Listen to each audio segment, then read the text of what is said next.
थोड़ा थोड़ा तोड़ करके गिरिराज जी को चढ़ाने लगे।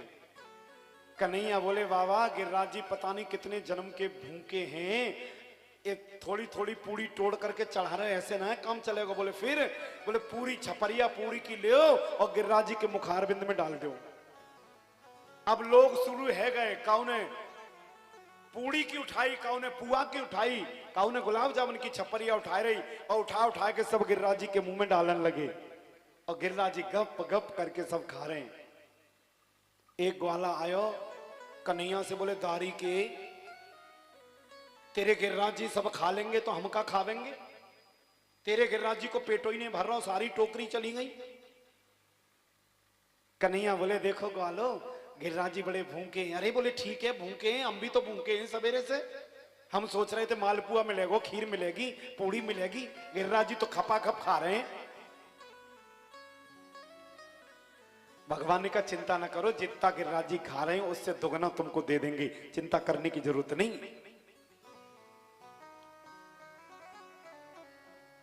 इधर गिरिराज जी का पूजन हो रहा है, भोग लगाया जा रहा है। उधर इंद्र का साल में एक बार पूजन होता था, तो बढ़िया वो दाढ़ी वाड़ी बनवाए के, मूछे बूछे सेट करवाए के, बढ़िया बालन पे कालो कालो वो क्या कहते हैं बोलो ना, जो भी कहते हैं। और एक बात को, ये बाल सफेद होना, ये दांत टूटना, आंखों से कम दिखना, ये भगवान के संकेत हैं। आप रामायण पढ़ेंगे तो उसमें देखिए दशरथ जी महाराज जी का क्या हुआ था। जय श्री कृष्ण, जय श्री कृष्ण।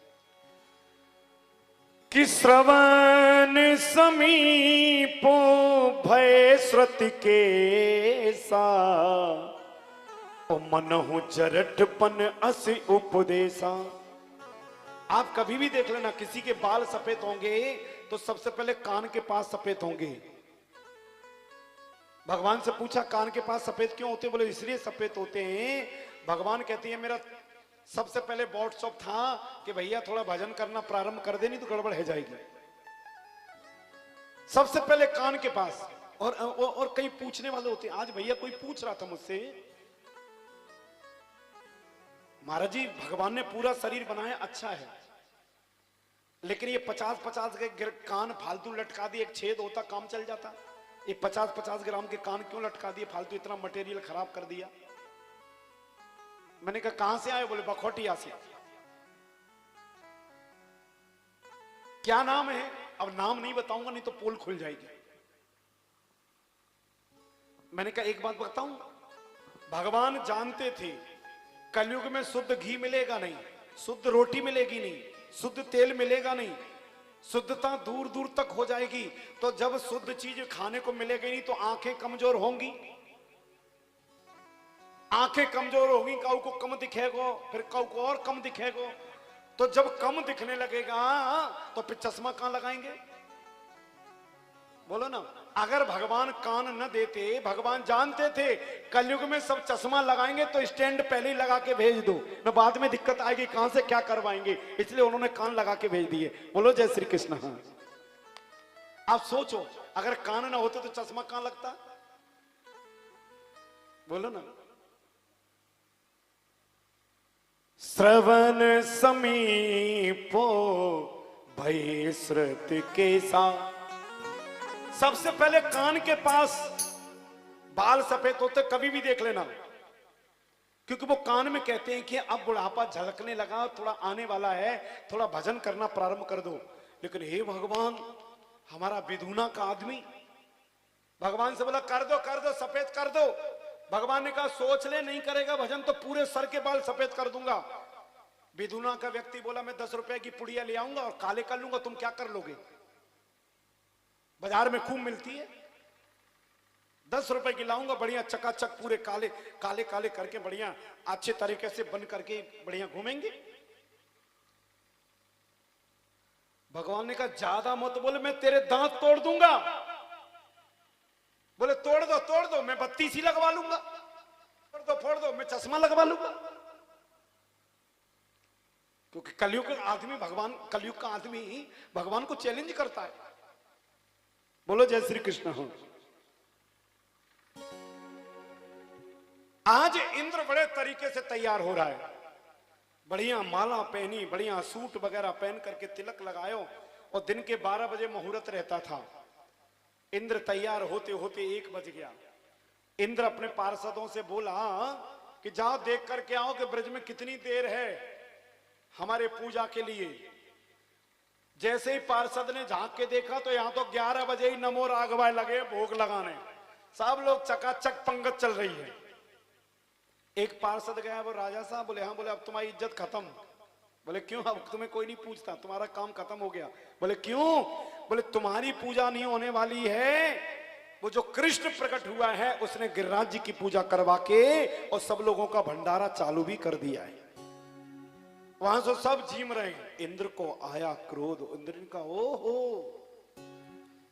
इतनी हिम्मत। इंद्र ने कहा मेघो गडम सार्वतकम नाम मेघानाम शांति कारिणाम। ओ मेघो दान करो, पूरे ब्रजमंडल में पानी से बहा दो, इतनी बरसात करो कि कोई बच न पावे। चारों तरफ से मेघ दौड़ पड़े। भुनभुना करके जिस समय बरसात होना प्रारंभ हुई, ब्रज के लोग कहने लगे कन्हैया बचैयो, कन्हैया बचैयो, कन्हैया बचैयो। कृष्ण दौड़ करके गए और उन्होंने सीधा हाथ गिरिराज जी के ऊपर नीचे फंसाया और गिरिराज जी को उठा करके अंगुली पर खड़े हो गए। बोले गिरिराज धरण की, गिरिराज धरण की।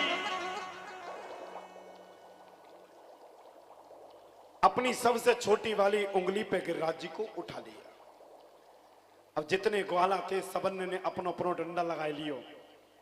धीरे से बोले कन्हैया चिंता जन करियो, हम डंडा लगाए, तुम टेंशन मत करियो। अगर तुम्हारा मन होवे तो 2 मिनट सहता लेना, हमने डंडा लगाई लिए। और इंद्र का प्रकोप चारों तरफ बरसन, जल ही जल। भगवान कृष्ण ने आंख बंद करके अगस्त जी का आह्वान किया। देखिए आप, अगस्त जी का आह्वान किया। अगस्त जी का आह्वान क्यों किया? जिस समय भगवान श्री राम का विवाह हुआ था, माता जानकी जब आई, उन्होंने राम जी से कहा कि मेरा विवाह हुआ है, मैं चाहती हूं कि 108 ब्राह्मणों को भोजन अपने हाथ से बना के खिलाऊं।